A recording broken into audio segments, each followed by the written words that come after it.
Everyone, आज के video में डिस्कस करने वाली हूँ एसएससी एमटीएस 2024 के जो एग्जाम्स हुए थे उसका 30 सितंबर का थर्ड शिफ्ट का जीके जीएस का क्वेश्चंस विद एक्स्ट्रा फैक्ट्स।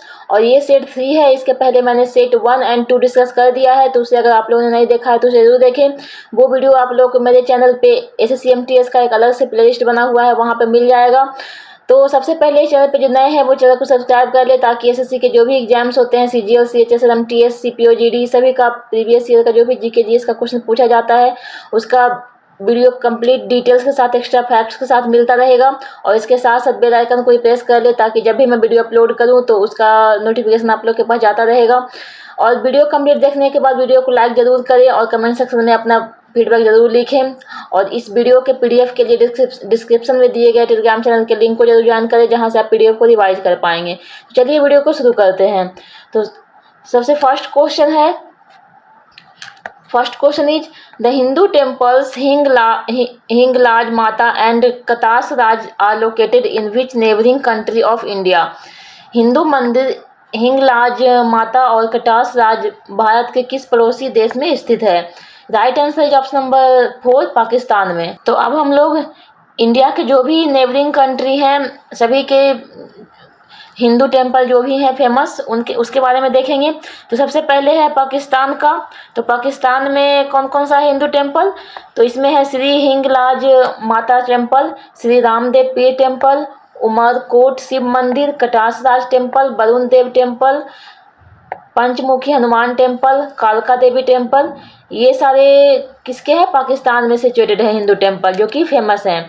इसके बाद आता है नेपाल। इसमें है कौन कौन सा?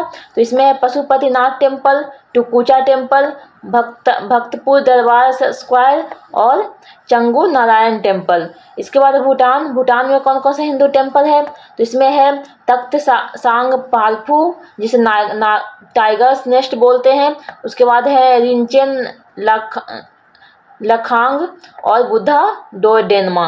तो ये सारे भूटान में सिचुएटेड है हिंदू टेम्पल। इसके बाद देख लेते हैं बांग्लादेश का। तो बांग्लादेश में कौन कौन सा है? इसमें है राजश्री टेम्पल, सोमापुरा महाविहारा टेम्पल और ढलेश्वर टेम्पल। ये सारे हैं बांग्लादेश में।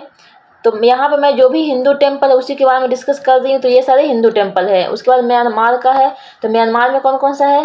तो इसमें है जिगोन पगोड़ा और महामुनि बुद्धा इमेज। तो ये दोनों टेम्पल हैं म्यांमार में। चलते हैं नेक्स्ट क्वेश्चन पे। Question number 2, which of the following is the compound having the chemical formula H2SO4? निम्नलिखित में से कौन सा यौगिक है जिसका रासायनिक सूत्र H2SO4 है? Right answer option number 4, sulphuric acid का।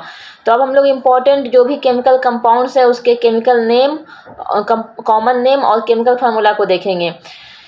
तो सबसे पहले एसिटाइल सैलिसिलिक एसिड जिसका कॉमन नेम है एस्पिरिन और केमिकल फार्मूला है C9H8O4। उसके बाद है सोडियम बाइकार्बोनेट जिसका कॉमन नेम है बेकिंग सोडा और केमिकल फार्मूला है NaHCO3।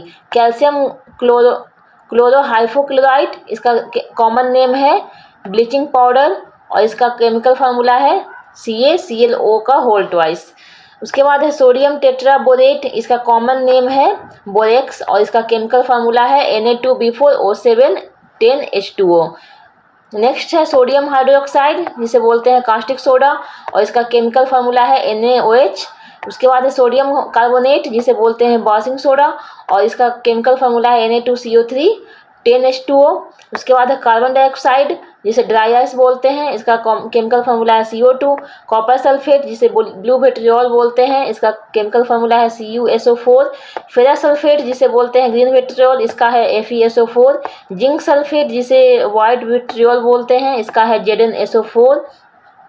सल्फ्यूरिक एसिड जिसे ऑयल विट्रियोल बोलते हैं, जिसका है H2SO4। कैल्शियम हाइड्रोक्साइड जिसे स्लैग लाइम बोलते हैं, इसका है केमिकल फार्मूला CaOH का होल ट्वाइस।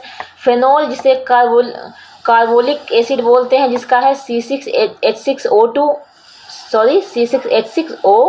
फिर है कैल्शियम ऑक्साइड जिसे क्विक लाइम बोलते हैं, इसका है CaO। कार्बोजिल क्लोराइड जिसे फॉस्जिन बोलते हैं, इसका है COCl2। उसके बाद है कैल्शियम सल्फेट हेमीहाइड्रेट जिसे प्लास्टर ऑफ पेरिस बोलते हैं, इसका होता है केमिकल फार्मूला CaSO4 ½ H2O।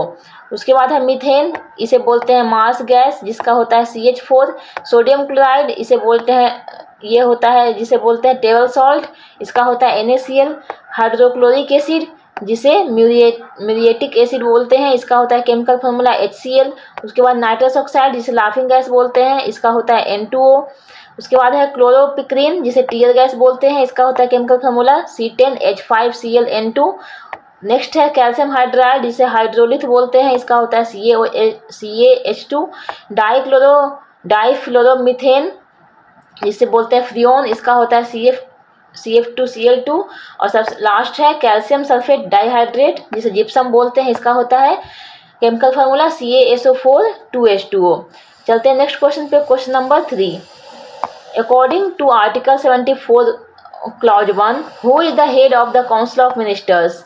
अनुच्छेद 74(1) के अनुसार मंत्रिपरिषद का प्रमुख कौन होता है? राइट आंसर है ऑप्शन नंबर 3।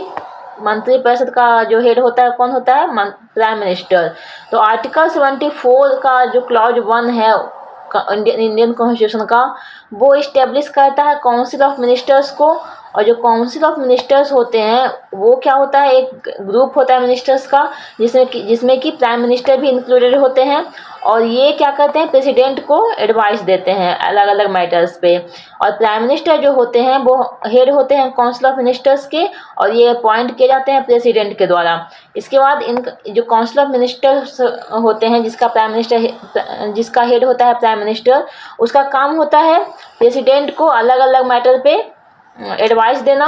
और प्रेसिडेंट्स का एक्शन क्या होता है? तो प्रेसिडेंट को जो काउंसिल ऑफ मिनिस्टर एडवाइस देते हैं उसी के अकॉर्डिंग काम करना होता है उनके एडवाइस पे।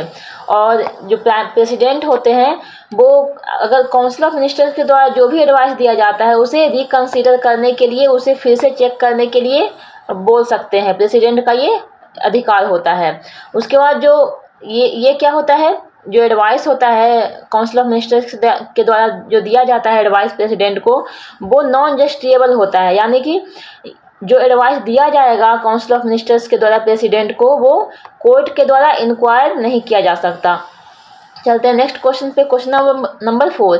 विच of the following states of India is ranked lowest in the national multi dimensional poverty index a progress review of 2023। Bharat के निम्नलिखित राज्यों में से कौन राष्ट्रीय बहुआयामी गरीबी सूचकांक एक प्रगति समीक्षा 2023 में सबसे नीचे स्थान पर है? तो सबसे कम पॉवर्टी कहाँ पे है? सबसे कम है केरला में। राइट आंसर हो जाएगा ऑप्शन नंबर 2 केरला। ये करंट अफेयर का क्वेश्चन था। चलते हैं नेक्स्ट क्वेश्चन पे, question number 5। Which of the following articles on fundamental duties was inserted in the Indian constitution by the 42nd constitutional amendment act. 42वें संवैधानिक संशोधन अधिनियम द्वारा भारतीय संविधान में मौलिक कर्तव्यों पर निम्नलिखित में से कौन सा अनुच्छेद डाला गया था? Right answer option number 3 51A। तो फंडामेंटल ड्यूटीज के लिए कौन सा आर्टिकल है?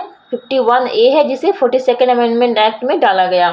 तो जो पार्ट 4A है इंडियन कॉन्स्टिट्यूशन का, वो डील करता है फंडामेंटल ड्यूटीज के बारे में, और इसके बारे में आर्टिकल 51A में बताया गया है। और ये जो फंडामेंटल ड्यूटीज है आर्टिकल 51A है, इसमें मोरल ऑब्लिगेशन के बारे में बताया गया है। ये लीगली इन्फोर्सेबल नहीं होता है। जिस तरह से फंडामेंटल राइट के वायलेट होने पे आप कोर्ट में रिट फाइल कर सकते हैं, इसी तरह से इसमें आप नहीं कर सकते, फंडामेंटल ड्यूटीज के बारे में नहीं कर सकते वायलेट होने पे, क्योंकि ये इन्फोर्सेबल नहीं है। ये एक मोरल ऑब्लिगेशन होता है सिटीजन्स के लिए।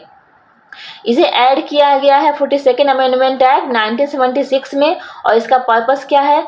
तो इसका पर्पस है जो इंडिया के सिटीजन्स हैं उन्हें रिमाइंड कराना कि उनका सोसाइटी में क्या ड्यूटीज है, उनका एक सिटीजन होने के नाते उनका क्या ड्यूटी बनता है, और उनके अंदर में डिसिप्लिन किस तरह से होना चाहिए, उसे प्रमोट करना। ये जो फंडामेंटल ड्यूटीज है उसका ये है पर्पस है। उसके बाद पार्ट 4A है, जो जब कॉन्स्टिट्यूशन इफेक्ट में आया था 1950 में, उस समय पे ये प्रेजेंट नहीं था। इसे जो पार्ट 4A है उसे बाद में ऐड किया गया है। ये कैसा होता है? इसका नेचर कैसा होता है? इसका नेचर होता है नॉन जस्टिएबल। जिस तरह से DPSP होता है जो स्टेट के लिए directive principles of state policy होता है, वो कैसा होता है? नॉन जस्टिएबल होता है। उसी तरह से फंडामेंटल ड्यूटीज भी नॉन जस्टिएबल होता है। इसे इन्फोर्स लीगली नहीं कर सकते। यानी कि इसके वायलेट होने पे आप कोर्ट नहीं जा सकते। ये एक सिर्फ मॉरल ऑब्लिगेशन के लिए बनाया गया है, सिटीजन्स के लिए। और जो 6 जनवरी होता है उसे मनाया जाता है फंडामेंटल ड्यूटीज डे के रूप में। इसके बाद जो फंडामेंटल ड्यूटीज हैं इंडिया में वो कितने हैं, 11 हैं। अब 11 कौन कौन से हैं उसे देख लेते हैं। तो सबसे पहला है abide by the constitution and respect national flag and national anthem. Second है follow ideals of freedom struggle. Third है protect sovereignty and integrity of India. Fourth है defend the country and the render national services when called upon. Fifth है developing the spirit of common brotherhood. Sixth है preserve composite culture of the country. Seventh है preserve natural environment. Eighth है develop scientific temper and humanity. Ninth है safeguard public property and avoid violence. Tenth है strive for excellence in all spheres of life. और 11th है duty of all parents guardian to send their children in the age group of 6 to 14 years to school. तो सारे fundamental duties के लिए एक keywords है, तो उसी कीवर्ड्स को आप याद रख सकते हैं सारे फंडामेंटल ड्यूटीज में। जैसे कि फर्स्ट में देख सकते हैं कि क्या है, जो फर्स्ट में फंडामेंटल ड्यूटीज है उसमें बताया गया नेशनल फ्लैग और नेशनल एंथम के बारे में। फिर सेकंड में फ्रीडम स्ट्रगल के बारे में बताया गया है। थर्ड में सोवरेनिटी एंड इंटीग्रिटी के बारे में बताया गया है। फोर्थ में डिफेंड कंट्री को बचाने के लिए क्या उनका ड्यूटी है वो उसके बारे में बताया गया है। फिफ्थ में ब्रदरहुड के बारे में बताया गया है। सिक्स्थ में कंपोजिट कल्चर को किस तरह से प्रिजर्व कर सकते हैं उसके बारे में है। सेवन्थ में जो नेचुरल इन्वायरमेंट है उसको प्रिजर्व करना है। एट्थ में जो साइंटिफिक टेम्पर और ह्यूमैनिटी को किस तरह से डेवलप करना उसके बारे में है। नाइन्थ में पब्लिक प्रॉपर्टी को किस तरह से सेफ रख सकते हैं, बचा सकते हैं और वायलेंस को कैसे रोक सकते हैं उसके लिए है। टेंथ में है कि हम अपने लाइफ में किस तरह से प्रयास कर सकते हैं कि हर स्फीयर में एक्सलेंस की प्राप्ति हो। और 11th में है कि गार्जियन का और पेरेंट्स का ड्यूटी होना चाहिए कि अपने चिल्ड्रन को अराउंड 6 to 14 ईयर्स तक कंपलसरी स्कूल भेजना है। तो ये था फंडामेंटल ड्यूटीज 11। और अब हम लोग देखेंगे कि 42nd अमेंडमेंट एक्ट जो 1976 में आया था उसमें कौन कौन से इम्पोर्टेंट बदलाव किए गए इस अमेंडमेंट एक्ट के थ्रू। तो सबसे पहले तो इसमें कितने क्लॉज है, 59 क्लॉजेज हैं, इसीलिए जिसके तहत बहुत सारे चेंज किए गए, बदलाव लाए गए। इसीलिए इसे क्या बोला जाता है, इस अमेंडमेंट एक्ट को बोला जाता है मिनी कॉन्स्टिट्यूशन। और ये जो अमेंडमेंट एक्ट है इसमें 3 इम्पोर्टेंट टर्म्स प्रियम्बल में डाले गए हैं जो कि है सोशलिस्ट, सेक्युलर और इंटीग्रिटी। और इसमें क्या किया गया, फंडामेंटल ड्यूटीज के अंदर में पार्ट 4A और आर्टिकल 51A को इंट्रोड्यूस किया गया। और इसमें क्या किया गया, प्रेसिडेंट के लिए कंपलसरी होगा कि काउंसिल ऑफ मिनिस्टर्स के एडवाइस को माने, इस चीज़ को भी मैंडेट किया गया। और इसमें क्या किया गया, DPSP तो पहले से ही था लेकिन इसमें 3 अलग तरह के इसमें और भी इम्पोर्टेंट टर्म्स को जोड़े गए। उसके बाद इसमें क्या किया गया कि ऑल इंडिया जुडिशियल सर्विस है उसे भी इस्टेब्लिश किया गया, फैसिलिटेट किया गया। चलते हैं नेक्स्ट क्वेश्चन पे, question number 6। Which of the following is not a part of capital receipts. निम्नलिखित में से कौन पूंजीगत प्राप्तियों का हिस्सा नहीं है। Right answer is option number 3 tax revenue. तो जो कैपिटल रिसिप्ट है उसमें टैक्स रेवेन्यू इसके अंदर नहीं आता है। तो गवर्नमेंट का जो बजट होता है उसमें इसे दो पार्ट में डिवाइड किया गया है, एक होता है रेवेन्यू बजट और एक होता है कैपिटल बजट। तो कैपिटल बजट के लिए याद रखना है कि ये लॉन्ग टर्म के लिए होता है और ये जो रेवेन्यू बजट होता है वो शॉर्ट टर्म के लिए होता है। यानी कि ये छोटे मोटे खर्चे इसमें आते हैं, इनकम और खर्चे आते हैं रेवेन्यू बजट में, स्मॉल लेवल पे आएंगे। और ये जो कैपिटल बजट होता है उसमें जो एक्सपेंडिचर और रेवेन्यू होंगे, रेवेन्यू इनकम, जो इनकम और एक्सपेंडिचर जो कैपिटल बजट के अंदर आते हैं वो लॉन्ग होते हैं और लार्ज टाइप के होते हैं। जो बड़े बड़े इन्वेस्टमेंट किए जाते हैं वो कैपिटल बजट में आते हैं, इस बात को याद रखना है। और कैपिटल बजट को 2 तरह से डिवाइड किया गया है, कैपिटल रिसिप्ट और कैपिटल एक्सपेंडिचर। रिसिप्ट यानी कि जो इनकम होगा उसे रिसिप्ट बोला गया है। तो कैपिटल रिसिप्ट को भी इनकम और एक्सपेंडिचर में डिवाइड किया गया है और रेवेन्यू बजट को भी इनकम और एक्सपेंडिचर में डिवाइड किया गया है। तो कैपिटल बजट को डिवाइड करेंगे तो बनेगा कैपिटल रिसिप्ट और कैपिटल एक्सपेंडिचर, और रेवेन्यू बजट को डिवाइड करेंगे तो बनेगा रेवेन्यू रिसिप्ट और रेवेन्यू एक्सपेंडिचर। तो अब हम लोग सारे के बारे में एक एक करके देख लेते हैं। तो सबसे पहले कैपिटल रिसिप्ट। तो इसका डेफिनेशन क्या होता है, इसमें वैसे फंड्स आते हैं जो कि नॉन ऑपरेशनल एक्टिविटीज़ में यूज किए जाते हैं, जैसे कि एसेट्स को सेल करना, लोन को बोरो करना या फिर शेयर को इशू करना। ये सारे जो बड़े बड़े एक्सपेंडिचर और इनकम जिसमें आते हैं वो किस में आते हैं, कैपिटल रिसिप्ट में। इसका एग्जांपल होता है जैसे कि अगर एसेट को सेल कर रहे हैं, इसमें इसका एग्जांपल हो जाएगा जैसे कि बिल्डिंग को अगर कोई पर्सन लैंड को या फिर बिल्डिंग को सेल कर रहा है, तो ये एक तरह से कैसा हो गया, ये बड़े बड़े टाइप के ये क्या हो गए, इनकम के सोर्स हो गए, और ये लंबे टाइम के लिए हैं, लॉन्ग टर्म के लिए है, तो ये आ जाते हैं। उसके बाद है बोरोइंग यानी लोन लेना, ये भी इसी तरह के हैं, लंबे टाइम के लिए होता है और ये बड़ा इनकम का सोर्स होता है। उसी तरह से डिसइन्वेस्टमेंट है, यानी जो प्रॉपर्टी होता है गवर्नमेंट का, जैसे कोई कंपनी जो हो गई गवर्नमेंट की, कुछ भी ऐसा उस गवर्नमेंट की प्रॉपर्टी हो गई, उसे अगर गवर्नमेंट सेल करता है तो उसे कहते हैं डिसइन्वेस्टमेंट, और डिसइन्वेस्टमेंट भी आता है कैपिटल रिसिप्ट में। इसका नेचर कैसा होता है, इसका नेचर होता है नॉन रिकरिंग, ये यानी कि ये बार बार रिपीट नहीं होता, क्योंकि ये बड़े टाइप के ये क्या है, इनकम के सोर्स है, तो ये रिपीट बार बार नहीं होता, ये क्या होते हैं, नॉन रिकरिंग होते हैं। इसका इम्पैक्ट क्या होता है, इसका इम्पैक्ट गवर्नमेंट का जो फाइनेंशियल पोजीशन होता है उस पर भी पड़ता है, सिग्निफिकेंटली इसका इम्पैक्ट पड़ता है। उसके बाद है रेवेन्यू रिसिप्ट। तो इसमें मैंने बताया था कि ये कैसे होते हैं, स्मॉल लेवल के होते हैं, और ये कैसे होते हैं, इसमें छोटे छोटे लेवल के इनकम होंगे। तो इसका डेफिनेशन हो जाएगा कि ऐसे इनकम का सोर्स जिसमें वो जो कि नॉर्मल होता है, ऑर्डिनरी होता है, जो कि बिजनेस से प्राप्त किया जाता है, सेल्स से होता है, रेंट से होता है, इंटरेस्ट से और डिविडेंड से। तो डिविडेंड का मतलब जो भी छोटे छोटे लेवल के सेलिंग पे प्रॉफिट होते हैं उसे डिविडेंड बोलते हैं। तो ये सारे जो होते हैं वो रेवेन्यू रिसिप्ट में आते हैं। जैसे कि एग्जांपल में देख लेते हैं कि अगर गुड्स और सर्विसेज को सेल किया जाता है तो उससे जो इनकम होगा जनरेट सेल करने पे, वो क्या होगा, रेवेन्यू रिसिप्ट में आएगा। उसके बाद है रेंट।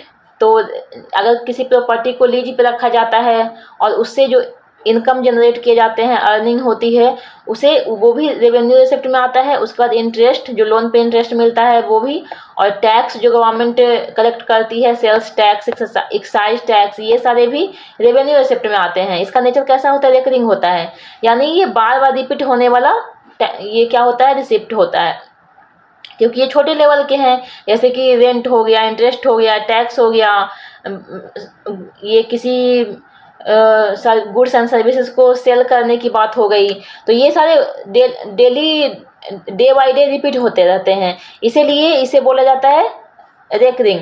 जो रेवेन्यू रिसिप्ट आएगा वो रेकरिंग में आएगा, लेकिन जो कैपिटल रिसिप्ट होता है वो नॉन रेकरिंग होता है, क्योंकि वो उसे आप बार बार रिपीट नहीं कर सकते। इसमें बड़े बड़े क्या होते हैं, इनकम के सोर्स होते हैं, जैसे कि जो सेल ऑफ फिक्स्ड एसेट्स हैं, बोरोइंग है, डिसइन्वेस्टमेंट है, ये सब क्या होता है, बड़े बड़े लेवल का होता है, इसलिए बार बार रिपीट नहीं कर सकते, इसलिए ये कैपिटल रिसिप्ट में आता है और ये नॉन रिकरिंग होता है। लेकिन याद रखना है कि रेवेन्यू रिसिप्ट होता है जो छोटे लेवल के होते हैं, ये बार बार रिपीट होते हैं, इसलिए ये रिकरिंग में आता है। तो क्वेश्चन में यही पूछा गया था कि कैपिटल रिसिप्ट में कौन सा टर्म नहीं आएगा, तो इसीलिए इसका राइट आंसर हो गया था टैक्स रेवेन्यू। चलते हैं नेक्स्ट क्वेश्चन पे, question number 7th. The word megalith is derived from two dash words, megas meaning great and lithas meaning stone. मेगोलिथ शब्द दो डैश शब्दों से लिया गया है। मेगास का अर्थ है महान और लिथास का अर्थ है पत्थर। राइट आंसर है ऑप्शन नंबर 2 यूनानी यानी ग्रीक। तो मेगालिथिक जो है वर्ड वो यूनानी वर्ड है यानी ग्रीक वर्ड है। तो मेगालिथिक है जो डिराइव हुआ है एंशिएंट ग्रीक लैंग्वेज से, और ये दो वर्ड के कम्बिनेशन से बना है। मेगास यानी कि ग्रेट या फिर लार्ज, और लिथोस यानी स्टोन। इसलिए ये जो मेगालिथिक वर्ड है उसका मतलब होता है लार्ज स्टोन या फिर ग्रेट स्टोन। ये जो वर्ड है फर्स्ट टाइम यूज किया गया था 1849 में, किसके द्वारा, ब्रिटिश एंटीक्वेरियन जो थे एल्जर्नोन हर्बर्ट, इनके द्वारा फर्स्ट टाइम इस वर्ड को यूज किया गया था। Next question is question number 8. During the reign of Akbar, the official known as Diwan was associated with which of the following departments of the Mughal Empire? Akbar के शासनकाल के दौरान दीवान के नाम से जाना जाने वाला अधिकारी मुगल साम्राज्य के निम्नलिखित विभागों में से किसके साथ जुड़ा हुआ था? तो जो दीवान वर्ड था वो जुड़ा हुआ था फाइनेंस से। राइट आंसर हो जाएगा ऑप्शन नंबर 3 फाइनेंस। तो अकबर के टाइम पे जो भी इम्पोर्टेंट डिपार्टमेंट थे उसके बारे में देख लेते हैं। तो उस टाइम पे ये 3 पार्ट में डिवाइडेड था। एक था सेंट्रल एडमिनिस्ट्रेशन के अंडर में, दूसरा था प्रोविंशियल एडमिनिस्ट्रेशन और तीसरा था लोकल एडमिनिस्ट्रेशन जिसे परगना भी बोलते थे। तो सेंट्रल एडमिनिस्ट्रेशन के अंदर में कौन कौन सा आता था? तो इसमें है दीवाने आला जिसे बाजीद बोलते हैं। इसके अंदर था रिवेन्यू डिपार्टमेंट जिसका जो कि प्राइम मिनिस्टर की तरह भी काम करता था। उसके बाद है मीर बख्शी, ये था मिलिट्री डिपार्ट, इसके अंडर में था मिलिट्री एडमिनिस्ट्रेशन जिसका काम होता था मिलिट्री मैटर्स के में रिक्रूटमेंट करना और उसका पे करना। उसके बाद है सद्र उस सुदूर जिसके अंडर में आता था रिलीजियस डिपार्टमेंट। इसका काम होता था चैरिटी को, जो रिलीजियस इंडोमेंट और चैरिटी होता था उस पर ध्यान देना, उसके अंदर में काम करना। उसके बाद है मीर समन, इसमें जो इसके अंदर में आता था इम्पीरियल हाउस होल्ड, यानी कि हाउस होल्ड के बारे में जो भी काम होते थे उसे मैनेज करने का काम मीर समन का होता था। नेक्स्ट है प्रोविंशियल एडमिनिस्ट्रेशन के अंडर में, तो इसमें आता था सूबा जिसे जो कि प्रोविंस का क्या होता था, ये सबसे हेड होता था। हर प्रोविंस का एक हेड होता था जिसे सूबेदार बोलते थे या फिर सूबा बोलते थे। इसका काम होता था जो भी लॉ एंड ऑर्डर होते थे और रेवेन्यू का कलेक्शन का काम होता था प्रोविंस में, उस चीज़ को मैनेज करना। नेक्स्ट है सरकार जो कि डिस्ट्रिक्ट में होता था। ये हर डिस्ट्रिक्ट का एक हेड होता था जिसे फौजदार भी बोलते थे या फिर सरकार बोलते थे। इसका भी काम होता था डिस्ट्रिक्ट में लॉ एंड ऑर्डर को मैनेज करना और रेवेन्यू को कलेक्ट करना डिस्ट्रिक्ट के अंडर में। उसके बाद है लोकल एडमिनिस्ट्रेशन जिसे परगना बोलते थे। इसमें सिकंदर होता था जिसका जो कि परगना का हेड होता था। अमीन एंड कुनानगो होता था जो कि परगना का रेवेन्यू ऑफिशियल्स होता था। मुकद्दम होता था जो कि विलेज हेडमैन होता था। पटवारी विलेज अकाउंटेंट होता था और चौकीदार विलेज वॉचमैन होता था। चलते हैं नेक्स्ट क्वेश्चन पे, question number 9। Identify the wrong pair of crop season and related crop from the following. निम्नलिखित में से मौसम और संबंधित फसल की गलत जोड़ी की पहचान करें। तो राइट आंसर हो जाएगा ऑप्शन नंबर 1। जो राबी क्रॉप्स में पैडी दिया गया है ये रॉन्ग है, क्योंकि जो पैडी है वो क्या है, जो धान होता है, राइस होता है, वो राबी क्रॉप्स नहीं होता, ये खरीफ क्रॉप्स होता है। तो अब हम लोग जितने भी तरह के क्रॉप्स होते हैं सभी में देख लेते हैं सभी के एग्जाम्पल्स को। तो राबी क्रॉप्स जिसे विंटर क्रॉप्स भी बोलते हैं, इसका सोइंग का टाइम पीरियड होता है अक्टूबर टू दिसंबर यानी कि मानसून रेंस के बाद, और इसका हार्वेस्टिंग का टाइम होता है मार्च टू मई यानी स्प्रिंग सीजन में। और इसका एग्जाम्पल्स होता है वीट, बार्ले, मस्टर्ड, पीस, ग्राम जिसे चिकपी बोलते हैं, ओट्स और लिनसीड। ये सारे हो जाते हैं राबी क्रॉप्स में। उसके बाद है खरीफ क्रॉप्स, इसे मानसून क्रॉप्स भी बोलते हैं। इसका सोइंग का टाइम होता है जून टू जुलाई यानी मानसून के अराइवल के टाइम पे, और इसका हार्वेस्टिंग का टाइम होता है सितंबर टू नवंबर यानी मानसून के एंड होने पे। इसका एग्जाम्पल्स हो जाता है राइस, मेज, सोरघम, पर्ल मिलेट जिसे बाजरा बोलते हैं, फिंगर मिलेट जिसे रागी बोलते हैं, अरहर जो कि एक पल्स होता है, सोयाबीन, ग्राउंडनट और कॉटन। तो खरीफ क्रॉप्स के ये सारे एग्जाम्पल्स हैं। उसके बाद है जायद क्रॉप्स जिसे समर क्रॉप्स भी बोलते हैं। इसका सोइंग का टाइम होता है मार्च टू जून यानी खरीफ और राबी क्रॉप्स के बीच में इसका टाइम होता है सोइंग का, और हार्वेस्टिंग का टाइम होता है जून टू जुलाई। इसके एग्जाम्पल्स में होंगे वाटरमेलन, कुकुम्बर और बीटर गार्ड। और भी अलग अलग एग्जाम्पल्स होते हैं। चलते हैं नेक्स्ट क्वेश्चन पे, question number 10। Which country won the 4th Asian kho kho championship 2023 in the men's category. किस देश ने पुरुषों की श्रेणी में चौथी एशियाई खो खो चैंपियनशिप 2023 जीती। राइट आंसर हो जाएगा ऑप्शन नंबर 1, इंडिया ने जीती थी। तो फर्स्ट एडिशन जो हुआ है खो खो चैंपियनशिप का, एशियन खो खो चैंपियनशिप का, वो कब हुआ, ये 1996 में हुआ, इंडिया में हुआ था, कोलकाता में हुआ था। इसमें 5 टीम ने पार्टिसिपेट किया था और इसमें इंडिया ने बांग्लादेश को हराया था फाइनल में। उसके बाद जो सेकेंड एडिशन हुआ एशियन खो खो चैंपियनशिप का, उसमें 7 टीम्स ने पार्टिसिपेट किया था और ये हुआ था 2000 ईस्वी में ढाका, बांग्लादेश में। उसके बाद थर्ड जो हुआ इसका एडिशन, उसमें इंडिया ने मेंस और वीमेन दोनों कैटेगरी में इंडिया ने ही मेडल जीता। और ये हुआ था 2016 ईस्वी में, और ये कहाँ हुआ था? इंदौर मध्य प्रदेश में, इंडिया में हुआ था। उसके बाद 4th एडिशन जो हुआ 2023 में हुआ, ये कहाँ पे किया गया? ये होस्ट किया गया असम में, इंडिया में, और इसमें भी मेंस और विमेन दोनों कैटेगरी में इंडिया ने ही जीते इसमें भी। चलते हैं नेक्स्ट क्वेश्चन पे, question number 11। Which are the following cities hosted the first national games after independence? स्वतंत्रता के बाद निम्नलिखित में से किस शहर ने पहले राष्ट्रीय खेलों की मेजबानी की? Right answer option number 2 Lucknow ने। तो नेशनल गेम्स जो है वो स्टार्ट कब हुआ? तो फर्स्ट टाइम नेशनल गेम 1924 ईस्वी में लाहौर में स्टार्ट हुआ था। उस समय इंडिया क्या था? अनडिवाइडेड था। और इसका पर्पस क्या था नेशनल गेम्स का? प्राइमरीली तो इसका पर्पस था कि इंडिया में जो ओलंपिक गेम में पार्टिसिपेट करेंगे, जो ओलंपिक गेम्स जब भी होगा तो उसमें जो प्लेयर्स पार्टिसिपेट करेंगे उन लोगों को सिलेक्ट करना कि कौन से प्लेयर हैं जो ओलंपिक में पार्टिसिपेट कर सकते हैं। इसके लिए नेशनल गेम इंडिया में करवाया जाता था। उसके बाद जब इंडिया इंडिपेंडेंट हुआ, उसके बाद 1948 में फर्स्ट एडिशन किया गया इंडिपेंडेंस के बाद लखनऊ में। और ये नेशनल गेम्स किस तरह से खेला जाने लगा? तो ये हर 2 साल पे खेला जाने लगा, और ये 1970 ईस्वी तक 2-2 साल पे खेला जाने लगा। ये 1970 का जो एडिशन था वो 25th एडिशन था। और 1970 के बाद 1970 ईस्वी के बाद नेक्स्ट एडिशन जो खेला गया वो 9 साल के बाद 1979 में हैदराबाद में खेला गया। उसके बाद से कंटिन्यू हर 2 साल पे खेला जा रहा है नेशनल गेम। तो अब हम लोग लेटेस्ट वाला जो नेशनल गेम है उसके बारे में देख लेते हैं कि उसमें विनर्स कौन थे और कहाँ पे होस्ट किया गया। तो 36 जो नेशनल गेम हुआ था वो गुजरात में हुआ था।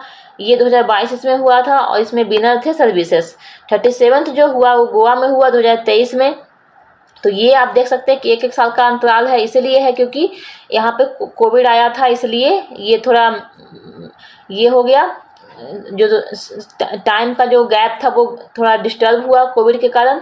वैसे ये 2 साल पे खेला जाता है। तो फिर ये इसमें जीते महाराष्ट्र ने। 37 जो हुआ था उसमें। 38 जो हुआ वो उत्तराखंड में हुआ 2025 में, इसका विनर था सर्विसेज। और जो 39 होने वाला है वो मेघालय में होने वाला है 2027 ईस्वी में।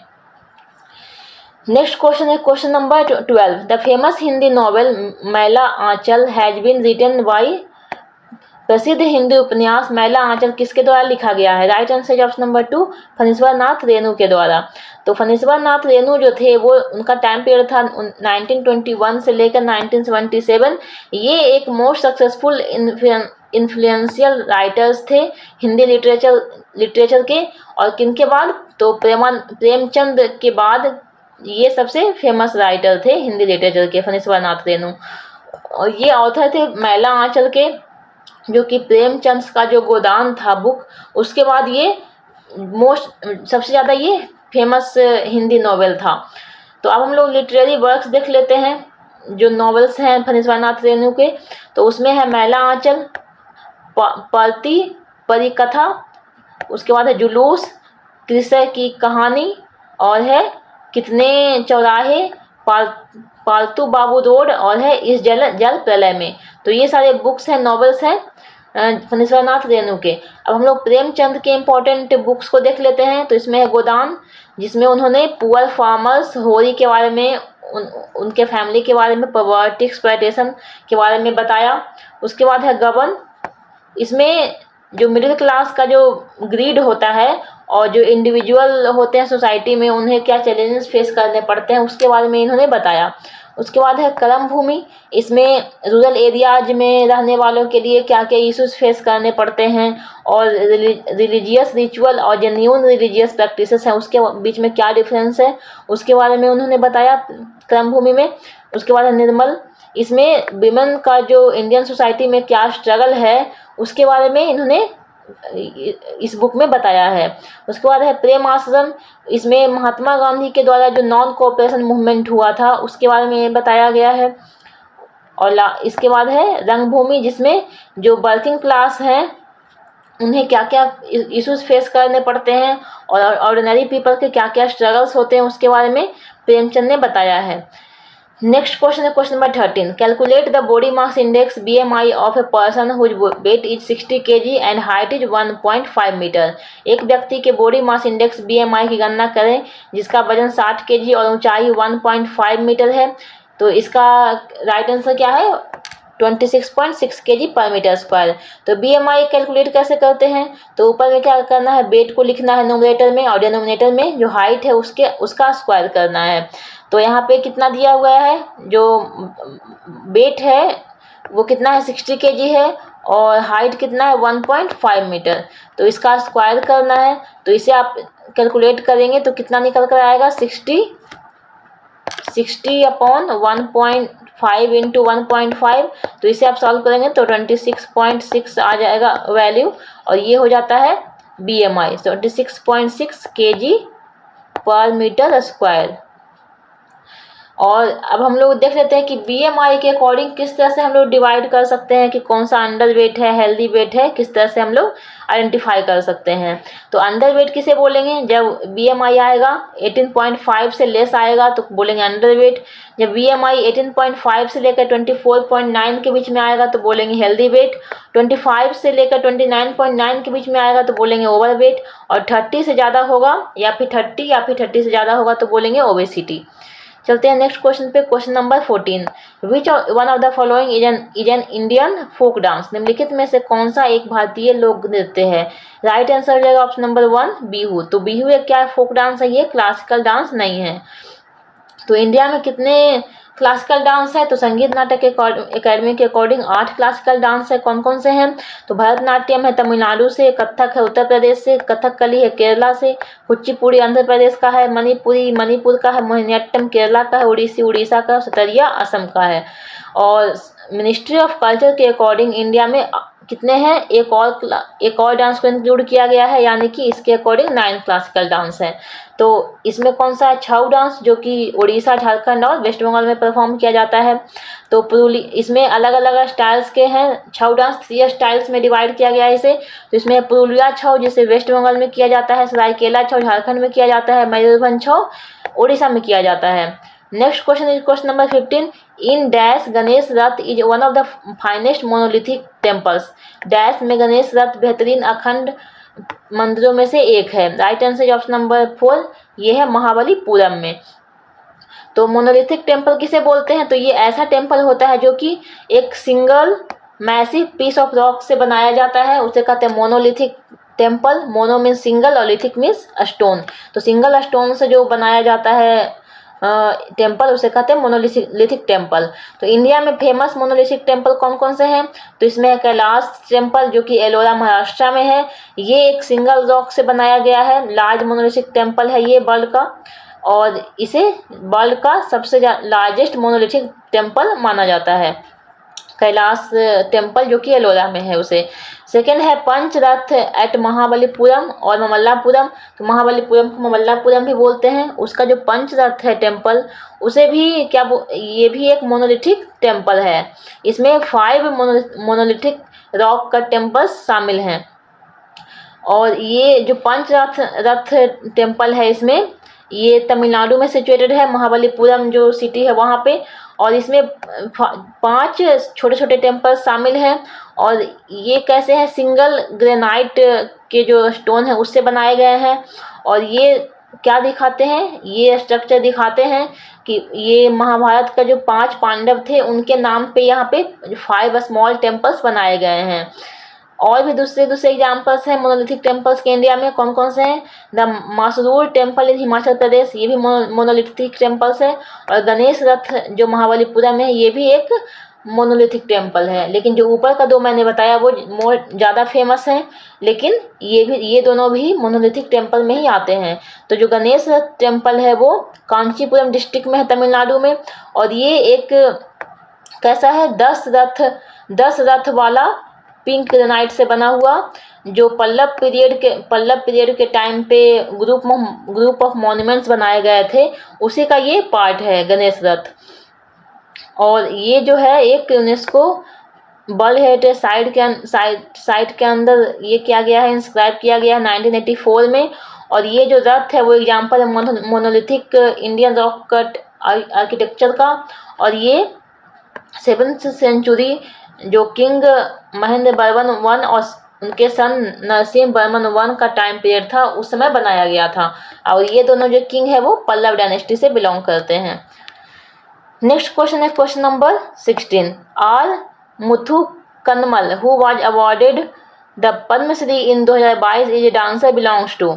आर मुथु कम्मल जिन्हें 2022 में पद्मश्री से सम्मानित किया गया था, एक नर्तकी से संबंधित है। तो ये कौन से नर्तकी हैं, किस डांस के हैं? तो ये सादिर डांस के हैं।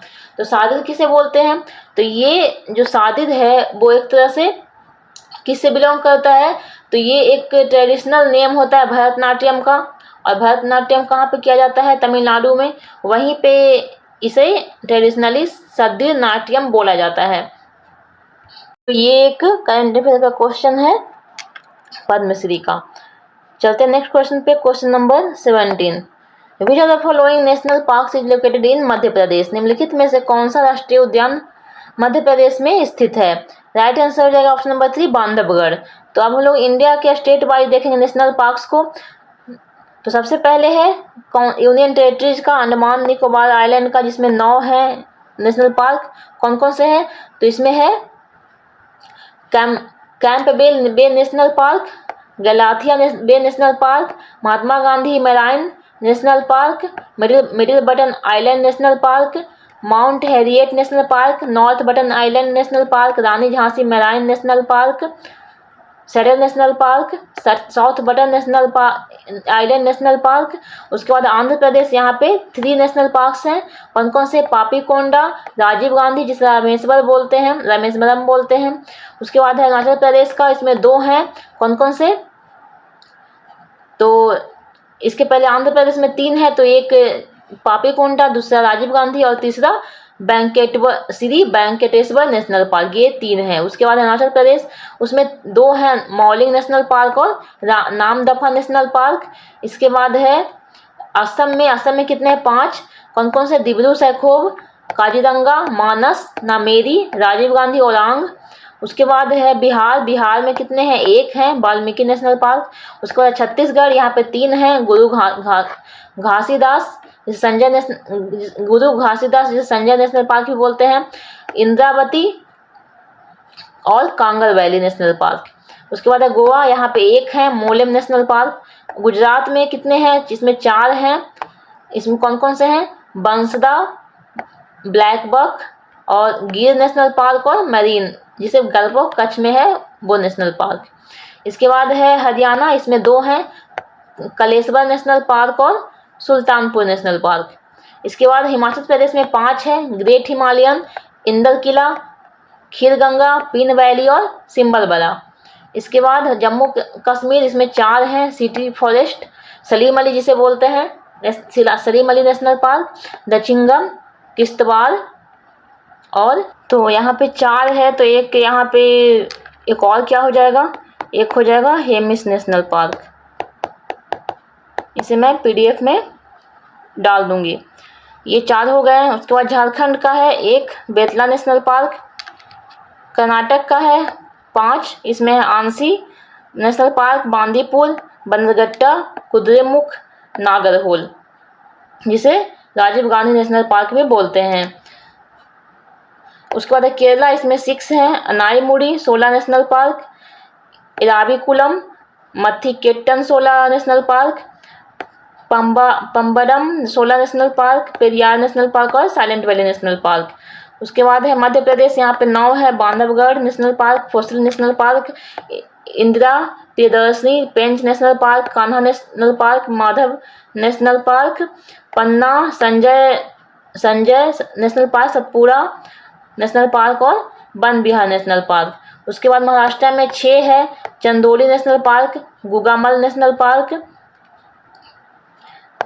नागे गांव नेशनल पार्क, पेंच जिसे जवाहरलाल नेहरू नेशनल पार्क भी बोलते हैं, संजय गांधी नेशनल पार्क और तड़ोवा नेशनल पार्क। उसके बाद मणिपुर में है 1, क्यूबुल लेमजाओ नेशनल पार्क। मेघालय में 2 है, बालपक्रम और नोकरेक नेशनल पार्क। इसके बाद मिजोरम में 2 है, मोलेन और फागन गई, जिसे ब्लू माउंटेन नेशनल पार्क भी बोलते हैं।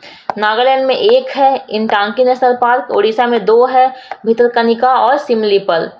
राजस्थान में कितना है? 5 है, Mukundra hills desert national park, Keoladeo Ghana national park, Ranthambore national park, Sariska national park. उसके बाद सिक्किम में 1 है, कंचनजंगा नेशनल पार्क। तमिलनाडु में 5 है, Guindy national park, gulf of Mannar, Indira Gandhi national park, Mudumalai और मुकुर्थी नेशनल पार्क। उसके बाद लद्दाख में 1 है, हेमिस नेशनल पार्क। तो वहाँ पे क्या हो जाएगा, अगर हेमिस नेशनल पार्क लद्दाख में अलग से कैलकुलेट करेंगे तो जो मैंने जम्मू कश्मीर में 4 बताया था वो क्या हो जाएगा, 3 हो जाएगा।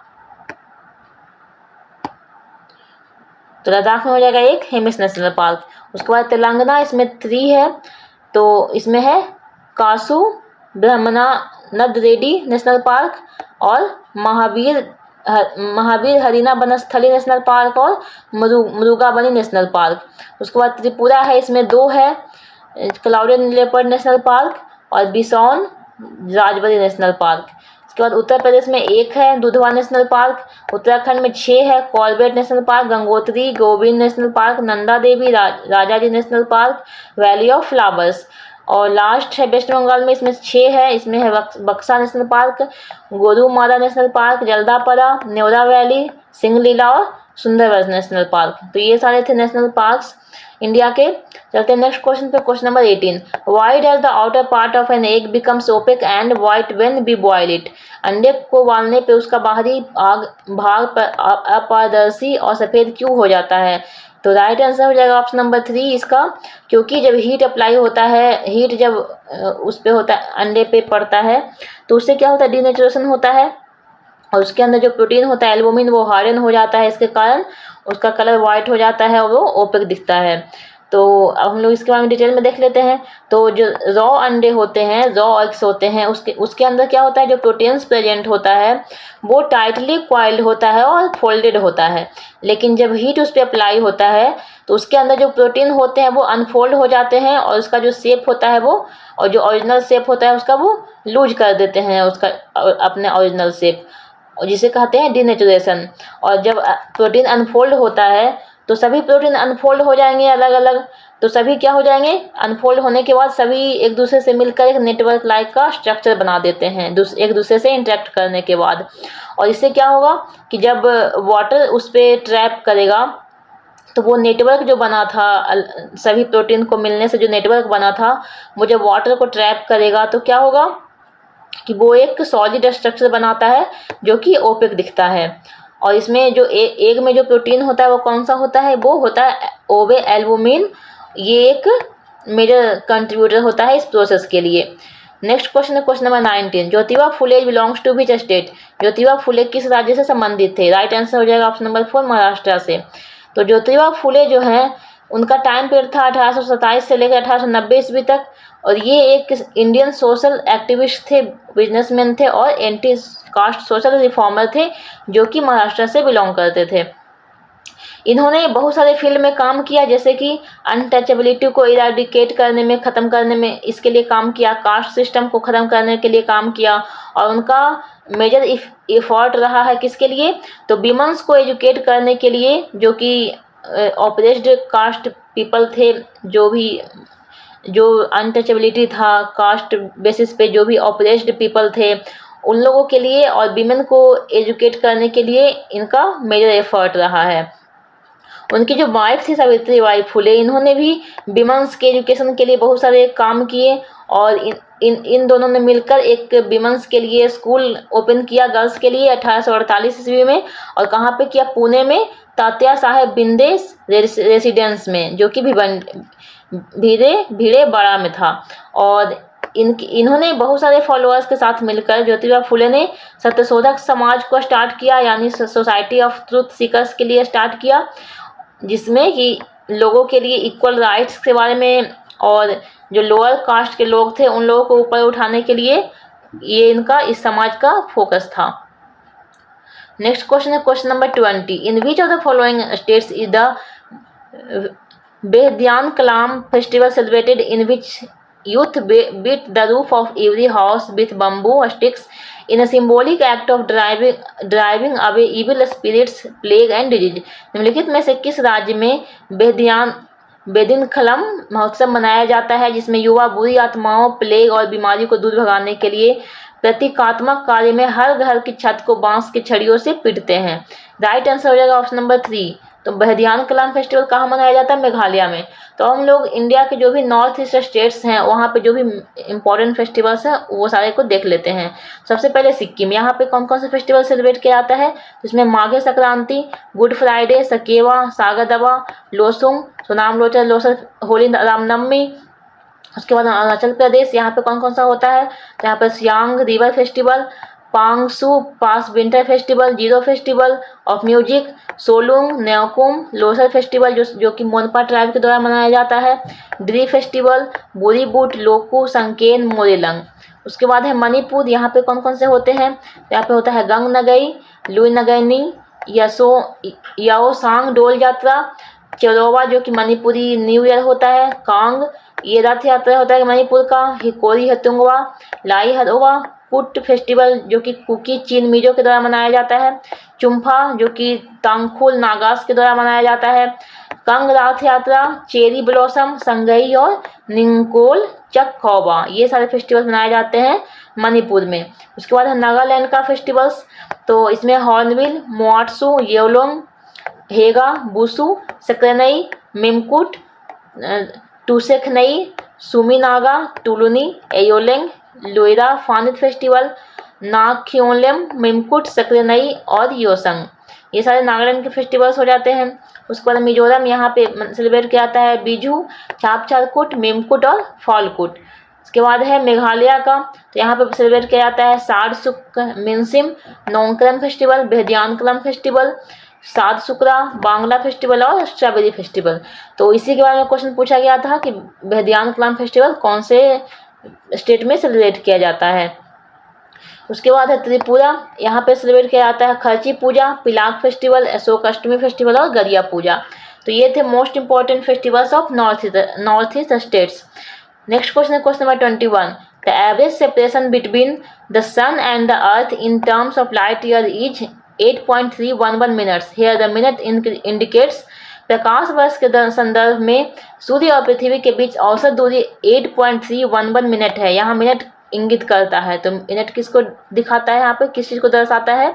राइट आंसर हो जाएगा ऑप्शन नंबर 4, डिस्टेंस को। तो मिनट यहाँ पे किसको दिखाता है? डिस्टेंस को। तो लाइट या जो यूनिट होता है वो जैसा कि आप लोगों को पता होगा कि ये किसका होता है? डिस्टेंस का यूनिट होता है। तो इसका मतलब होता है, लाइट ईयर का मतलब हो गया कि जो डिस्टेंस ट्रेवल किया जाएगा वो कितना होगा?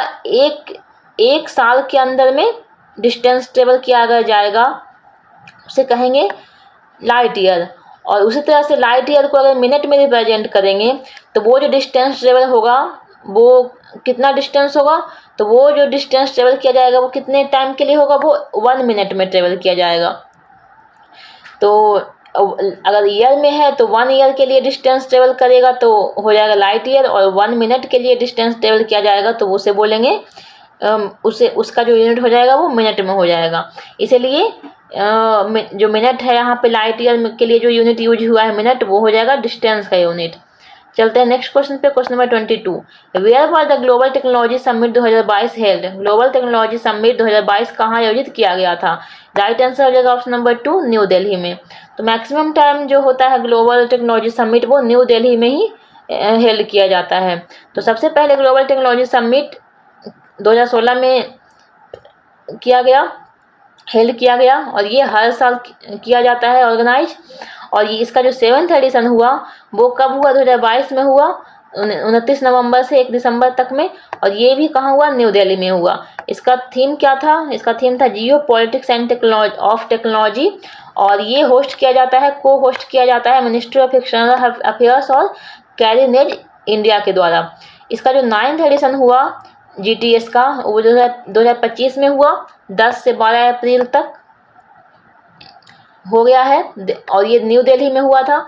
इसका जो थीम था वो संभावना था, यानी इसका मतलब है मीनिंग पॉसिबिलिटीज। और इसका क्या काम, इसमें क्या किस चीज़ के बारे में डिस्कस किया गया? तो इसमें डिस्कस किया गया कि किस तरह से इमर्जिंग टेक्नोलॉजी है वो किस तरह से जो ग्रोथ है उसे किस तरह से ड्राइव कर रहा है, इंक्लूसिव ग्रोथ में किस तरह से इसे बढ़ावा दे रहा है, डिजिटल गवर्नेंस को किस तरह से स्ट्रेंथन कर रहा है, और जो क्रॉस बॉर्डर पार्टनरशिप है डिफरेंट कंट्री के बीच में वो उसे किस तरह से और स्ट्रॉन्ग बना रहा है, डिपेंड कर रहा है। तो इस तरह से जो इमर्जिंग जो टेक्नोलॉजी है इसके बारे में बताया गया। नेक्स्ट क्वेश्चन है question number 23। On 27 October 2019 Dushyant Chautala took oath as the deputy chief minister of which of the following states. अक्टूबर 2019 को दुष्यंत चौटाला ने निम्नलिखित में से किस राज्य के उप मुख्यमंत्री के रूप में शपथ ली? राइट आंसर हो जाएगा ऑप्शन नंबर 2 हरियाणा। तो ये करंट अफेयर का क्वेश्चन है। इसमें दुष्यंत चौटाला 2019 में हरियाणा के चीफ मिनिस्टर बने थे, डिप्टी चीफ मिनिस्टर बने थे। नेक्स्ट क्वेश्चन है question number 24। Where was Hindu college established in the year 1791 to teach ancient Sanskrit text. प्राचीन संस्कृत ग्रंथों को पढ़ाने के लिए वर्ष 1791 में हिंदू कॉलेज की स्थापना कहाँ की गई थी? राइट आंसर हो जाएगा ऑप्शन नंबर 1 बनारस में की गई थी। तो संस्कृत कॉलेज जो बनारस में ओपन किया गया उसे बाद में संपूर्णानंद संस्कृत यूनिवर्सिटी के नाम से भी जाना जाने लगा, और ये स्टेब्लिश हुआ 1791 ईस्वी में किसके द्वारा? जोनाथन डक्कन के द्वारा। और किसके सपोर्ट से? लॉर्ड कॉर्नवालिस के सपोर्ट से, जो कि उस टाइम पे गवर्नर जनरल थे। और इसका काम क्या था इस कॉलेज का? तो एंशिएंट संस्कृत टेक्स्ट था, उसके स्टडी को प्रमोट करने का काम था इस संस्कृत कॉलेज का। नेक्स्ट क्वेश्चन है question number 25। Who among the following personalities was honored with the Lata Mangeshkar Award for Music 2021 by the Madhya Pradesh government? निम्नलिखित हस्तियों में से किसे मध्य प्रदेश सरकार द्वारा 2021 के लिए लता मंगेशकर संस्कृत पुरस्कार से सम्मानित किया गया था? राइट आंसर है ऑप्शन नंबर 3 कुमार सानू को।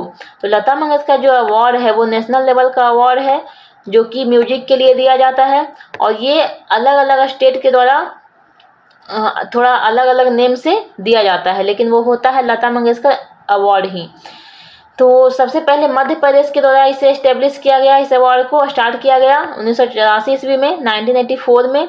उसके बाद इस अवार्ड को लता मंगेशकर अवार्ड को 1992 में महाराष्ट्र गवर्नमेंट के द्वारा भी शुरू किया गया, और जो महाराष्ट्र का जो अवार्ड है उसे Lata Mangeshkar award for lifetime achievement के नाम से जानते हैं। और ये अवार्ड आंध्र प्रदेश के गवर्नमेंट के द्वारा भी शुरू किया गया था। सबसे पहले मध्य प्रदेश के बारे में देख लेते हैं। तो मध्य प्रदेश के द्वारा सबसे पहले 1984 में दिया गया, किसे दिया गया? नौशाद को, जो कि म्यूजिक डायरेक्टर थे। उसके बाद सेकेंड टाइम दिया गया 1985 में किशोर कुमार को, जो कि सिंगर थे। और जो लेटेस्ट वाले हैं उसमें 2020 में दिया गया आनंद मिलिंद को, जो कि म्यूजिक डायरेक्टर हैं। 2021 में दिया गया कुमार सानू को, जो कि सिंगर हैं। 2022 में दिया गया उत्तम सिंह को, जो कि म्यूजिक डायरेक्टर हैं। 2023 में दिया गया KS चित्रा को, जो कि सिंगर हैं। और उसके बाद महाराष्ट्र गवर्नमेंट के द्वारा दिया गया है, इशू किया गया, उसे देख लेते हैं। सबसे पहले शुरू में 1992 में शुरू किया गया। तो इसके 1992 के रेसिपिएंट थे मानिक वर्मा, जो कि एक सिंगर थे। उसके बाद दिया गया 1993 में श्रीनिवास खाले को, जो कि म्यूजिक डायरेक्टर थे। उसका लेटेस्ट वाले में है 2020 में उषा मंगेशकर, जो कि एक सिंगर हैं। 2022 में दिया गया सुरेश बारकर को, जो कि एक सिंगर हैं। 2023 में दिया गया अनुराधा पौडवाल को, जो कि एक सिंगर हैं। और 2023 में दिया गया भीमराव पंचाले को, जो कि एक क्लासिकल सिंगर हैं। उसके बाद आंध्र प्रदेश गवर्नमेंट के द्वारा सिर्फ 2011 में दिया गया है अभी तक में, जिसमें कि शंकर महादेवन हैं, जो कि एक म्यूजिक डायरेक्टर हैं, और KS चित्रा हैं, जो कि सिंगर हैं। सिर्फ 2011 में ये दोनों लोगों को दिया गया। तो ये था आज का वीडियो जिसमें मैंने SSC MTS 2024 के सेट 3 को डिस्कस किया। तो मिलते हैं ऐसे ही नेक्स्ट इंपॉर्टेंट वीडियो में। तब तक के लिए जय हिंद, जय भारत।